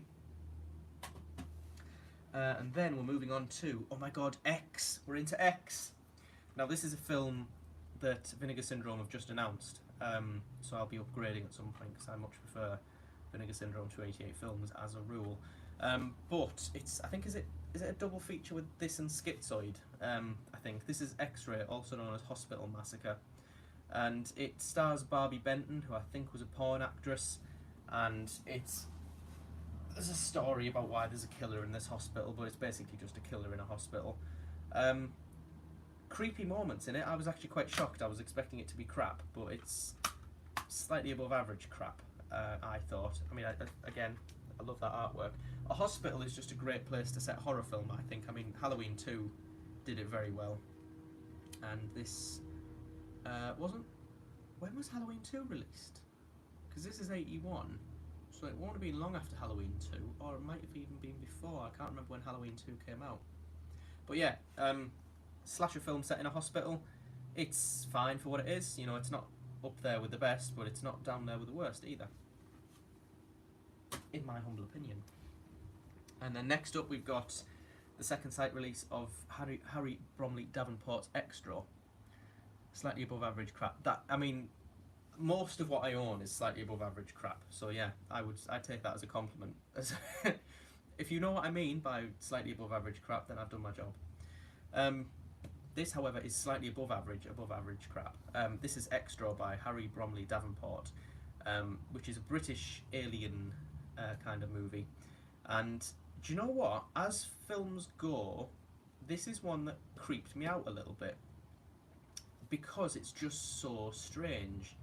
It just some of the stuff it shows you, it's like, you know, it's sickly weird. There's gory moments in it. The makeup is fantastic for the most part. You've got toys that come to life. You've got snakes that end up in food. You've got, you know, tigers and panthers appearing out of nowhere. It's just a fucking trip of a movie. A woman gives birth to a fully grown man, and you see it. There's also a really famous shot in this movie where there's a car driving down a road, and you fleetingly see in the headlights this kind of alien creature that just darts back into the forest, and it's done very cleverly because it's so quick that you don't know what you're looking at. In actual fact, it's an actor just kind of doing a crab pose who's made up to look like an alien that's on 4 legs, and it's so creepy and so genuinely effective.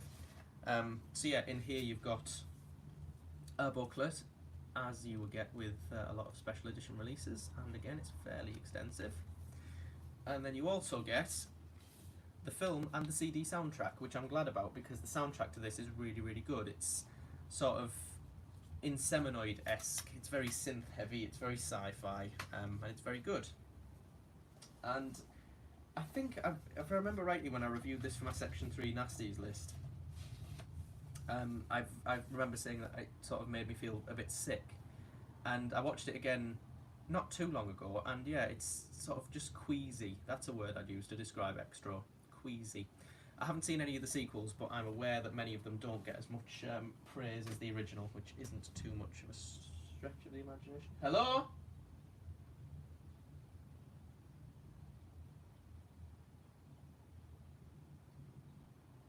Hello?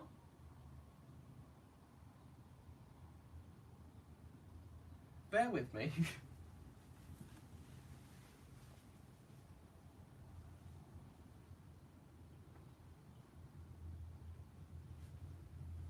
Okay, that was fucking horrendous. Oh, I've just got an image of a shadow. Oh, I'm scared now.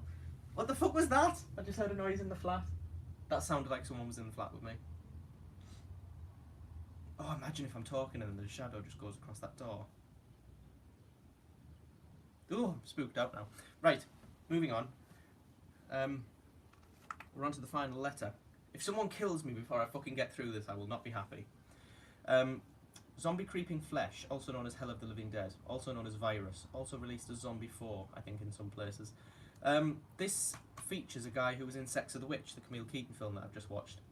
And this is directed by Bruno Mattei, who is notorious for making awful movies. Now, this could be described as an awful movie, but it's, again, in the so bad it's good category of awful movies, where, you know, it's such a rip-off of Dawn of the Dead. It just decides to go so over the top with the violence, and, you know, it's one of those films that you can watch without, you know, sort of paying attention to and love every second of it. On the flip side of that, if you want to pay attention to it and want to get invested in the story, you're going to be sorely disappointed because there is very little, narrative-wise, to get invested in. But yeah, it's great fun. It's really good fun. It's just schlock from start to finish. And interestingly, I prefer that artwork. However, I know the film is Zombie Creeping Flesh, so that's why I kind of like having that on the front instead. But yeah, what was I going to say? Hell of the Living Dead has a poster where there's all these zombie heads next to each other. And that's, when I first started getting interested in the video nasties, I remember seeing that poster and thinking, I want to see that film. And then I saw it and I thought, dreadful, but enjoyable. So yeah, Zombie Creeping Flesh. You can kind of guess where the Z is going, to be fair. Needless to say, Lucio Fulchi, classic 1979, Zombie Flesh Eaters, Ian McCulloch, Teaser Farrow, Al Cliver, gore, eyeball, splinters, sharks. Yeah, great film. A boat drifts into New York City, and it's the owner of the boat, it's a daughter, comes about and says, oh, it's my father's boat, he's working on this island. So they go to the island, and there lies voodoo zombies. And yeah, it's perfectly atmospheric. It balances atmosphere and gore absolutely spot on, and it's brilliant. I think Lucio Fulchi did a great job with this film, and it's one of the first films I remember ever watching on VHS, because my dad owned it on VHS, and I remember sitting down with a takeaway and watching Zombie Flesh Eaters on VHS, and I remember it was a Vipco one, and it had the extra widescreen uncut labels on the front, and I thought, this is going to be good. And it was. So yeah, there's a little bit of nostalgia attached to this movie, but a lot of it is just because it's a fantastic movie. That's why I like it. Interestingly, Lucio Fulci got the directing job on this after the producers saw Don't Torture a Duckling, which is a giallo that he made some years earlier. And there's a sequence in that where a woman is getting hit with chains. Ow! Is getting hit with these chains, and it goes all bloody and I'm sure I'm right there. I'm sure that was the gore sequence that made them go, right, we'll get this Fulci guy to do this zombie film. And he never looked back, although I'm sure he wishes he did, because he obviously kind of got stuck in a horror loop after this film. But yeah, fantastic film nonetheless. Next up we've got Zombie Flesh Eaters 2, also known as Zombie 3. Part directed by Lucio Fulci, but apparently he became either disinterested or ill during the making of it, so did Bruno Mattei take over on this one, or is it Claudio Fragasso? I always forget, but one of those two took over, and it basically turned into fucking ridiculous. I mean, there's a head in a fridge that flies out. How a head, severed, flies out of a fridge, I don't know, but yeah, this is good in a different sort of way. This isn't a good zombie film, this is just entertainment value. This is gore sequence after gore sequence. Let's have a high energy sort of musical number. Not musical as in the sense of like da-da, but you know, synthy sort of soundtrack music. It's got a zombie DJ in it. That pretty much tells you all you need to know. Yeah, not a good film by any stretch, but it's entertaining enough. Zombie 3. As well, this is one of my favourite posters from an Italian film because it just fucking steals from everywhere. Those are Freddy Krueger's eyes, you can see there. This is taken from the poster for Rosso Sangue, which is Absurd, directed by Joe D'Amato. That is Peter Cushing's character from Tales from the Crypt. Those zombies are taken from somewhere, and that hand is taken from somewhere else. So I don't think anything about this poster is original, it's just a mashup of other films' posters, which is a pretty good allegory for the Italian film business at the time. Then we've got Zombie Flesh Eaters 3, which is awful. Claudio Fragasso definitely directed this one. It's also called Zombie 4. It's also called After Death, as you can see in there. I remember it has kind of a glam rocky theme tune, but other than that, I can't remember much. It's another kind of headache movie, washed out, white looking, yeah.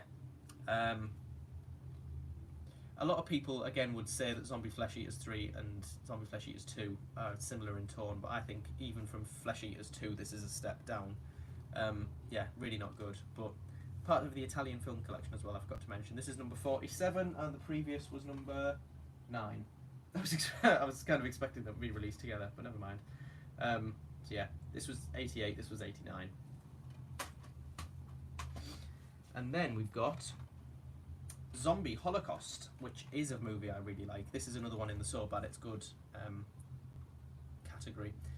And it's basically a rehash of Zombie Flesh Eaters. It reuses locations, it reuses Ian McCulloch, the actor from Zombie Flesh Eaters. He did 3 Italian horrors. He did Zombie Flesh Eaters, this, and Contamination. But this is essentially just a slightly worse version of Zombie Flesh Eaters. Voodoo zombies again. Very, very gory. I don't know how this didn't end up on any sort of video nasties list, especially with the, what was it, Section 3? Section 3. How it didn't end up on the Section 2 list or even higher is beyond me. Zombie Holocaust. It's got a bit in it where a zombie's head gets thingied in with a motorboat and the fucking blades are going around and brains are going everywhere.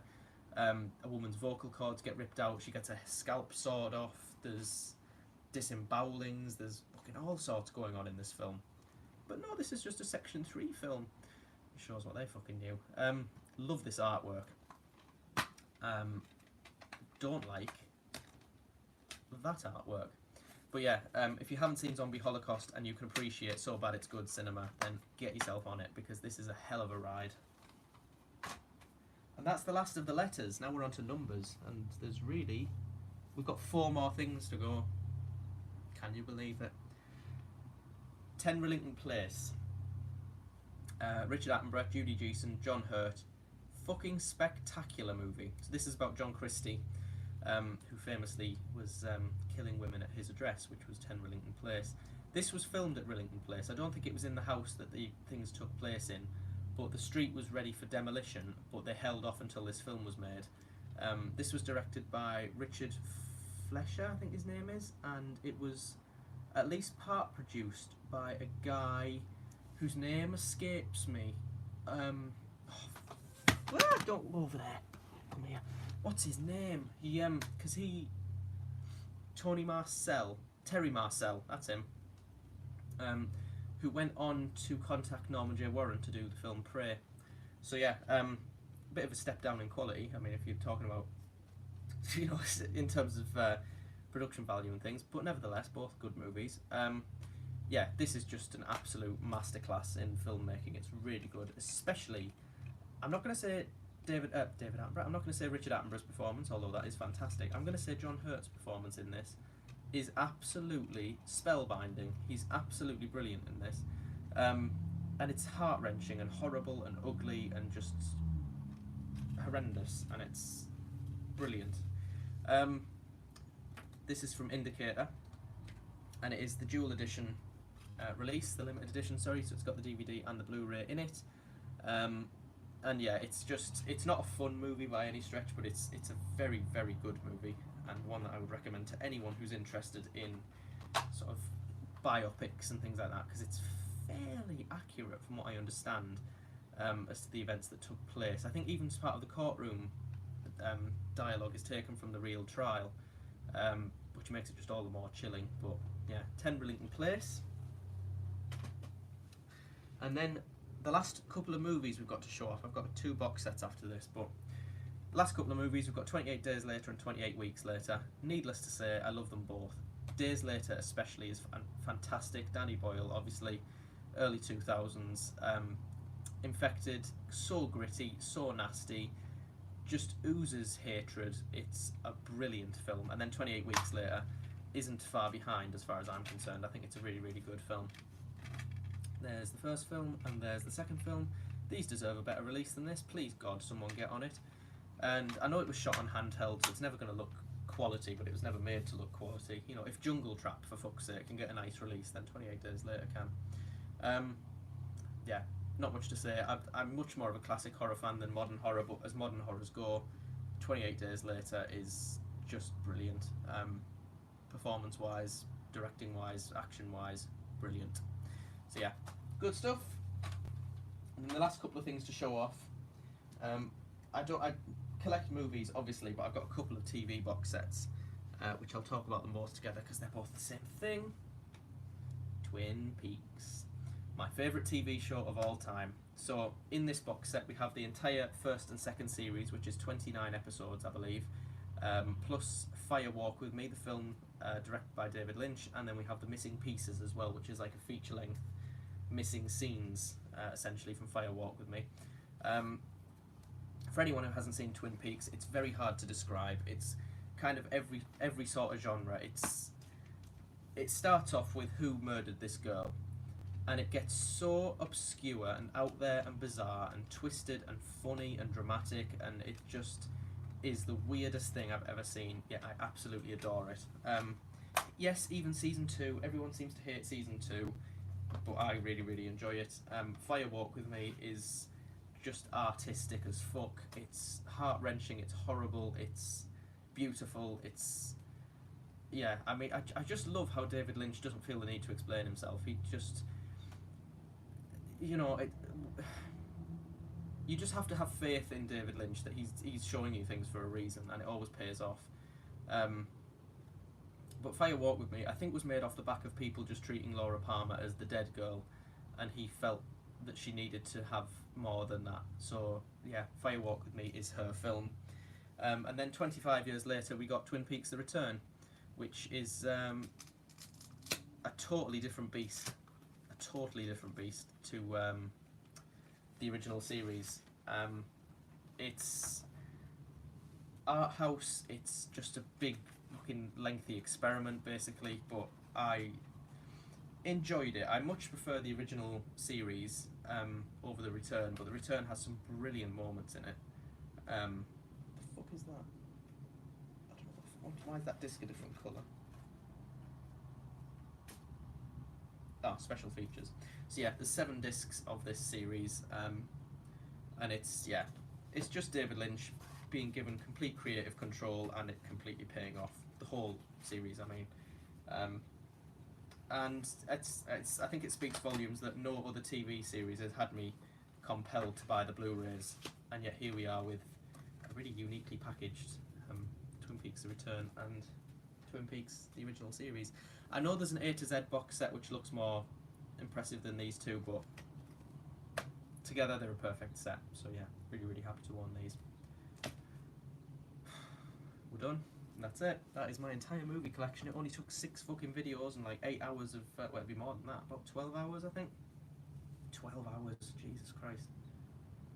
When I first started doing this, it seemed like a great idea, but now if I was to go back to the start and think, I've talked about every single one of those movies. Madness. Right, I need to rest my voice, so I'm going to go. I know no one's watched this live, because why would you? It's in the middle of the day, and it's not been announced or pre-warned or anything like that. So, yeah, if you're watching this, I mean, you're not watching this live, but if you're re-watching this, thank you so much for watching and sticking with it. Oh, you are? Oh, it's saying there's no one watching. Joseph, you don't exist, apparently. Love your review videos. I hope you keep it up. I have every intention of keeping it up. I was talking to a friend about this. I don't know what to do with my YouTube channel, because as much as I like making documentary style videos, of which there is now a playlist, by the way, I love doing them. The only problem is they take too long, so I can't keep the channel very active, and there's not too many more things I want to make those videos about, so eventually I'm going to run out of ideas. But then I don't want to just go into, you know, oh, here's what I've got recently, because that's what everyone's doing. I'll have a think on, but I really want to work on YouTube, because I enjoy doing it, and, you know, seeing other people enjoy the stuff that I put out is very rewarding. So yeah, there will be more in future, I'm sure. I probably will end up doing update videos. Now I know I've covered everything, there'll definitely be update videos. But for now, I'm going to leave you to it. 476 films, I meant to say as well. I counted recently, and not counting sort of bonus feature movies and documentaries, I own 476 movies, which is more than I thought, to be fair, because it doesn't look like 476. Anyway, keep doing it. You are good at it. Thank you very much, Joseph. Yeah, I'll be back in some capacity in the future. Anyway, thank you very much for watching, and yeah, I will see you later on. Goodbye.